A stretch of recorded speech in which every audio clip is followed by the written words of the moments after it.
તો તમે શું કરવા આવો છો? હું કોમાં આવ્યા છો? ઓમ રામ ગુરુ રામ અલક નિરંજન રામ રામ, મારે શિવ કોણ મટી જાય, શિવ સ્વરૂપ થઈ જાય. એવો મંત્ર છે. એ મંત્ર જપતા બધા કઈ કઈ વાતો કરતા હોય, હેઠતા હોય. હવે આવતા બાપડો જે મારા જો ઘોડો એ કર્યું ઓમ રામ ગુરુ રામ અલક નિરંજન લે, એનો તો કોઈ શાબત ને એ આ તો ખાલી બોંગે બોગટ કરે છે. પણ ખ્યાલ કરો, ભગવાન તમે ક્યાં બિહારો છો? ભગવાનને તમે હૃદયમાં રોમ રોમમાં રગ રગમાં બધા ભરી દો. ભગવાનનું સ્મરણ. માતા કુંતા હતો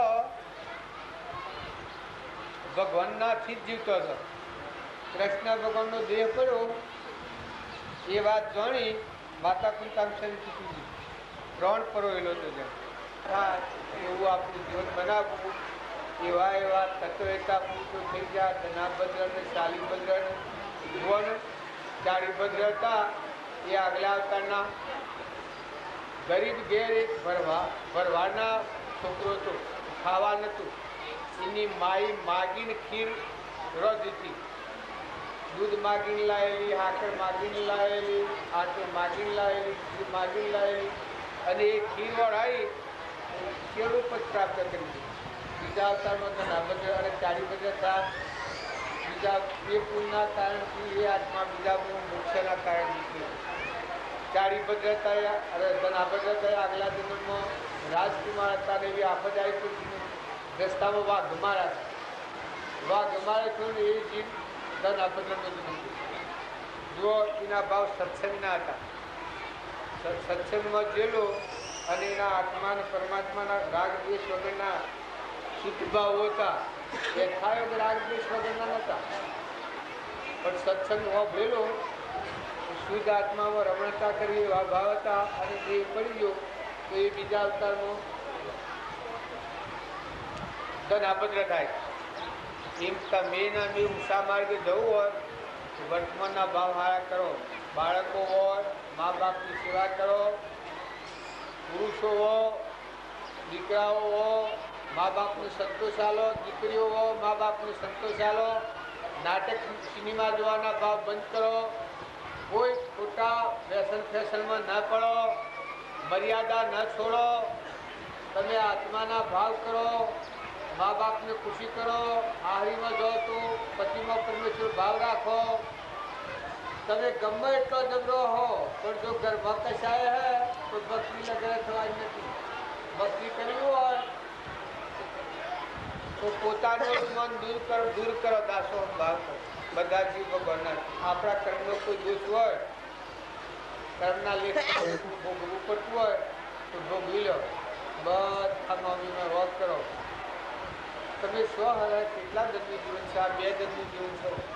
નકાના આયા ને દવાના સબ ભૂલા ગયેલું છે. કોઈ રવાના નથી. થોડું બોલો ને.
પાકું સરનામું છે. આ દેહ છે એ તો જતું છું ને મટી જવાનું છે. આ કાસું છે, હું પટલું છું એ કાસું છે. આ દેહ એ પુરુષ ગણાય છે, કાસું છે, જૂઠું છે.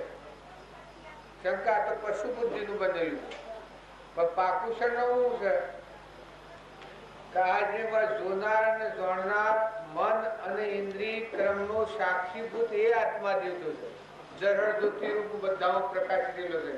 આ બધાને જોનાર ને જાણનાર છે. એવો આત્મા છે એ હું છું. જો એ આત્મામાં તો બધામાં આત્મા આવે કે આ તો બધામાં આત્મા છે. આત્મા ન હોય તો બધા મળતો જેવું છે. એ પાકું સરનામું કહેવાય. તમે આત્મા થો તો આ બધામાં આત્માથી છે અને આત્માનો ભાવ પ્રગટ થાય. કોણ તમે છો કે દેહ તો વસ્ત્ર છે, જળ છે, નાશવંત છે, ફરનું બનેલું છે, ગાભું છે, કર્મનું પહોંચ્યું છે. પણ તમે તો ચેતન આત્મા છો. હંસ રાજા તમે બેઠેલું પરમાત્માનો. જો એ આત્મામાં આવો તો બધા આત્મા છે. આ કૃપાળજોન કહે છે તું પેલો આવી શકે કે તું કોણ છે, સ્વથી છું તો ભગવાન માનો છું. આ કોણ છે, ક્યાંથી થયો, શું તારું ખરું સ્વરૂપ શું છે? આત્મા ભગવાન. શું સ્વરૂપ છે મારું ખરું? કોના સંબંધે વર્ગણા? કે આ પૂર્વનો ક્રમ કરેલો છે ને વર્ગણા શરીરના શરીર.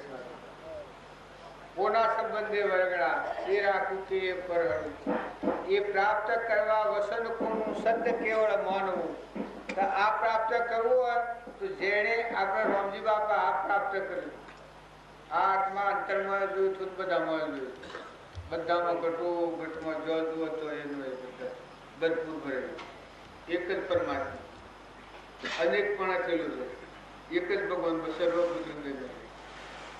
જો એ નિર્દોષ ન હતા અને એ અનુકથન એ જેણે અનુભવ્યું, નિર્દોષ નું કથન માનો એ જેણે અનુભવ્યું છે. એ અનુભવી પુરુષોની વાત જો આપણા જીવનમાં ઉતરે તો આપણને ખ્યાલ જ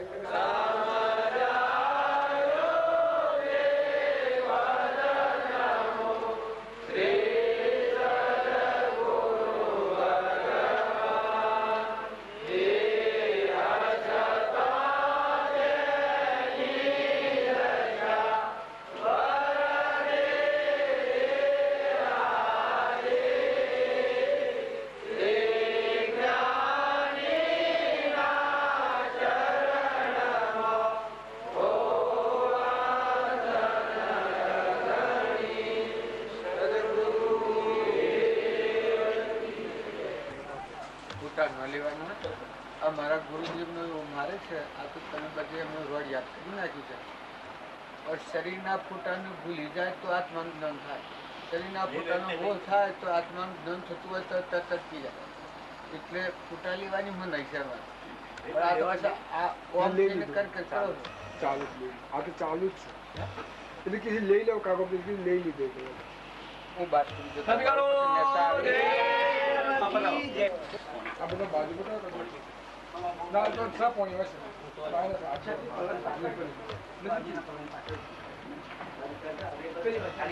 જઈને